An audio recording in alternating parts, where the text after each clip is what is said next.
Hi, what's going on, y'all? This is OJ back here with another video, and today we're going to be talking about some of the greatest comeback stories in recent UFC history.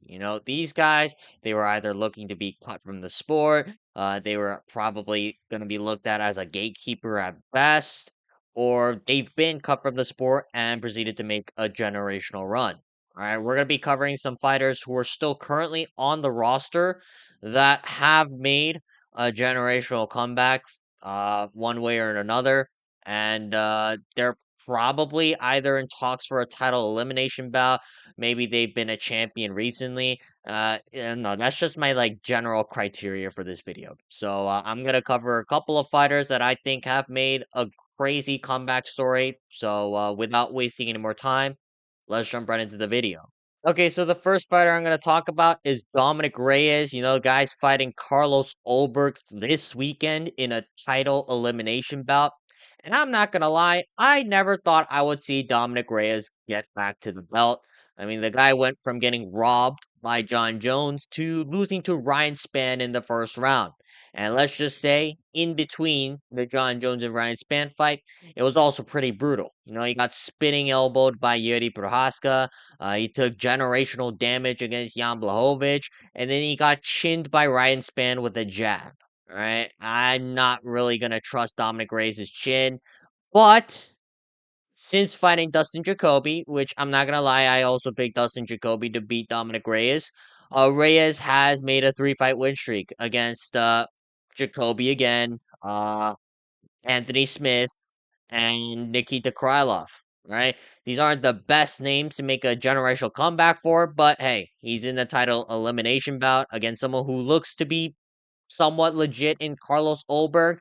And if he wins this in impressive fashion, I can see Dominic Reyes becoming the next guy up. And Dominic Reyes, although there are still some questions regarding his chin and all of that.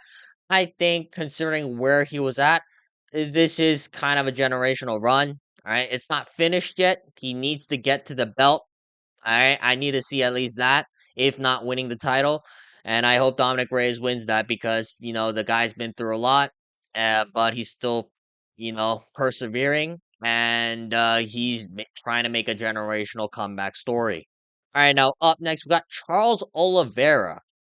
He went from being a rankings gatekeeper at featherweight to becoming the lightweight champion. And he went on a 11 fight win streak in order to solidify himself as one of the greatest lightweights of all time. And it didn't even immediately start since moving up to lightweight. He lost to Paul Felder, but then right after losing to Paul Felder, he just beat the guys like Kevin Lee, Jim Miller, uh, Dustin Poirier, Justin Gaethje, Michael Chandler, Tony Ferguson. I mean, the guy has beat the who's who of the lightweight division. Now, unfortunately, that run did come to an end against Islam Makhachev.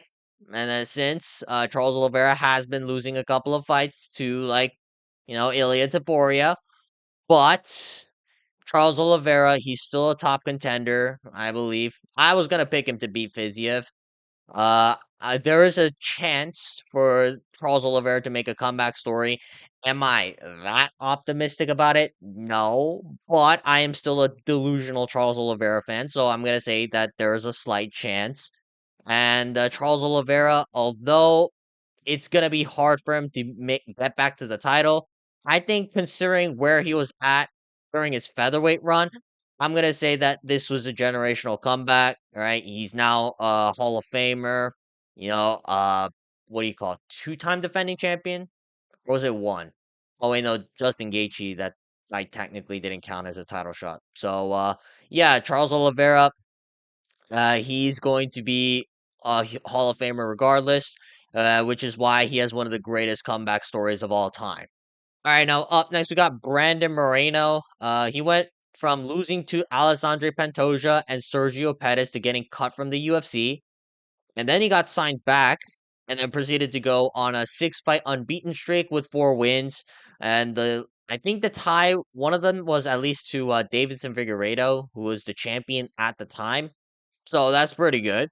And then you had the legendary quadrilogy versus Davison Figueiredo, where Brandon Moreno kind of edged it out with 2 wins. So even now, he's like a top contender, all right? He's still beating a lot of guys that aren't named Alessandro Pantoja. And if he beats Tatsuro Taira this December, then he's going to be looking for another title shot pretty soon. So Brandon Moreno, I believe, is going to be.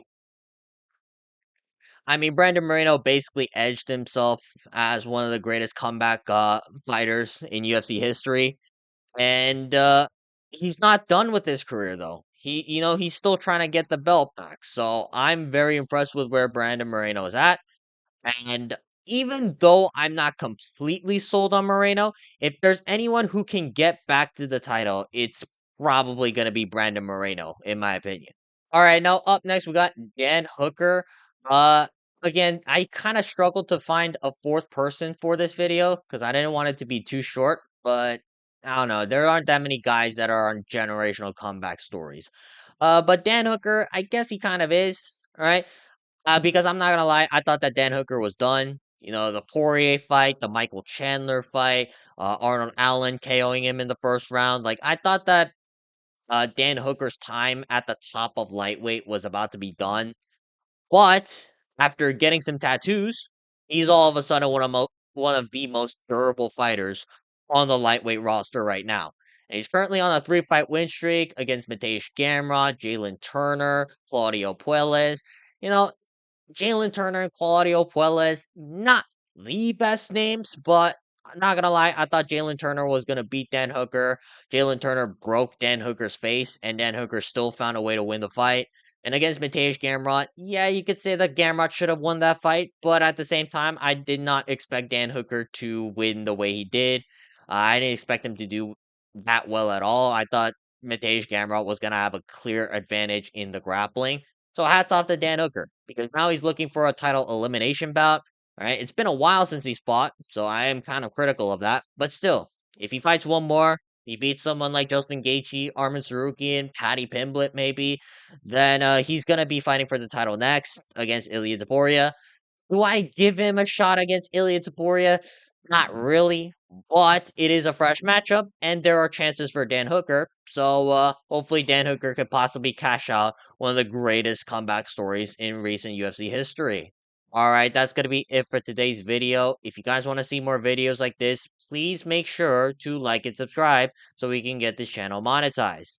But other than that, though, leave a comment down below if I missed any fighters. All right, I don't really remember any off the top of my head. So if you think I should have included someone else, feel free to leave a comment down below. But otherwise, again, make sure to like and subscribe, and I will probably see you guys later. Peace.